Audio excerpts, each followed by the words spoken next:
నమస్తే welcome to Andhraprabha నేను తేజస్వి విజయనగరం జిల్లా రాజకీయాల్లో బొత్స సత్యనారాయణ రూటే సెపరేటు కాంగ్రెస్ లో ఉన్న వైసీపీలోకి వచ్చిన జిల్లాలో పార్టీ రాజకీయమంతా ఆయన కనుసన్నల్లోనే నడుస్తుంటుంది ఆయన ఫ్యామిలీ నుంచే ఒకరికి నలుగురు ప్రజాప్రతినిధులు ఉన్నారంటేనే పరిస్థితి అర్థం చేసుకోవచ్చు ఈ ఎన్నికల్లో కూడా చీపురుపల్లి నుంచి బొత్స పోటీలో ఉంటే ఆయన భార్య ఝాన్సీ విశాఖ ఎంపీగా బరిలో ఉన్నారు ఇక గజపతి నగరం ఎమ్మెల్యేగా ఉన్న బొత్స తమ్ముడు అప్పల నరసయ్య మరోసారి పోటీకి దిగారు అయితే ఈసారి ఆయన గట్టెక్కడం కష్టమే అన్న టాక్ వినిపిస్తుంది దాంతో తమ్ముడిని గెలిపించుకోవడానికి ఆ అన్నగారి వ్యూహాలు ఎలా ఉంటాయనేది ఆసక్తికరంగా మారింది అన్నపై నమ్మకం ఉమ్మడి విజయనగరం జిల్లాలో బొత్స కుటుంబం ప్రాతినిధ్యం వహిస్తున్న నియోజకవర్గాలలో గజపతి నగరం ఒకటి స్వయాన మంత్రి బొత్స సత్యనారాయణ సోదరుడు బొత్స అప్పల నరసయ్య అక్కడ ఎమ్మెల్యేగా ఉన్నారు ఈ నియోజకవర్గ పరిధిలో ఉన్న దత్తి రాజేరు బొండపల్లి మండలాల్లో 2 సార్లు జెడ్పీటీసీగా పనిచేసిన ఈయన 2009-2019 ఎన్నికల్లో ఎమ్మెల్యేగా గెలుపొందారు అంతకుముందు ప్రభుత్వ ఉద్యోగిగా పనిచేసిన అప్పల నరసయ్య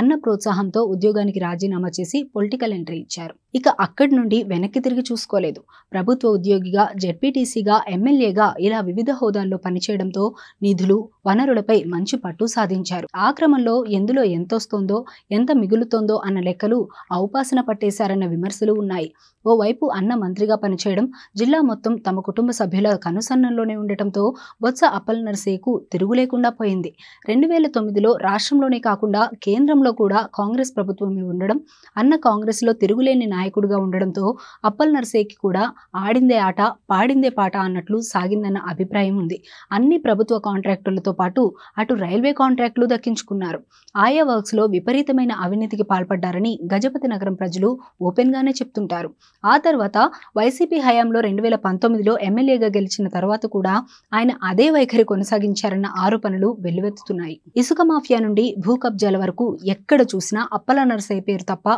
మరొక పేరు వినిపించడం లేదని విపక్షాలు టార్గెట్ చేస్తున్నాయి 100 ఎకరాల ప్రభుత్వ భూములు కబ్జా చేయడంతో పాటు ఇతరత్ర భూములను మార్కెట్ ధర కంటే తక్కువ ధరకు దక్కించుకోవడం వంటివి ఆయనకు వెన్నతో పెట్టిన విద్య అన్న విమర్శలు ఉన్నాయి ఖాళీ భూములు కనిపిస్తే అప్పల నరసయ్యకి నిద్ర పట్టదని స్థానికులు సెటైర్లు విసురుతుంటారు మరోవైపు నియోజకవర్గాన్ని కనీసం అభివృద్ధి చేయలేదనే విమర్శలు గట్టిగానే ఉన్నాయి నియోజకవర్గంలో కనీసం రోడ్లు కూడా వేయించలేదని అక్కడి ప్రజలు ఆగ్రహం వ్యక్తం చేస్తున్నారు ఉద్యోగ ఉపాధి రంగాల గురించి ఎంత తక్కువ మాట్లాడుకుంటే అంత మంచిది అన్నట్లు ఉంది పరిస్థితి ఈ నియోజకవర్గ పరిధిలో కనీసం చిన్న తరహా పరిశ్రమలు కూడా లేకపోవడం అక్కడి వారిని మరింత వేధిస్తోంది జామి మండలంలో ఉన్న భీమసింగి షుగర్ ఫ్యాక్టరీని కూడా మూసేయడంతో నియోజకవర్గ ప్రజలు ఉపాధి కోసం వలసబాట పట్టాల్సి వస్తుందట తన రియల్ ఎస్టేట్ వెంచర్లు భూముల మధ్యలో నుండి వెళ్తున్న డిజైన్ను మార్చి స్థానిక రైతుల వ్యవసాయ భూముల నుండి వెళ్లేలా చేశారంట సదరు ఎమ్మెల్యే దానిపై రైతులు ఆగ్రహం వ్యక్తం చేస్తూ పలుమార్లు ఆందోళన బాట పట్టినా ప్రయోజనం లేకుండా పోయింది మరోవైపు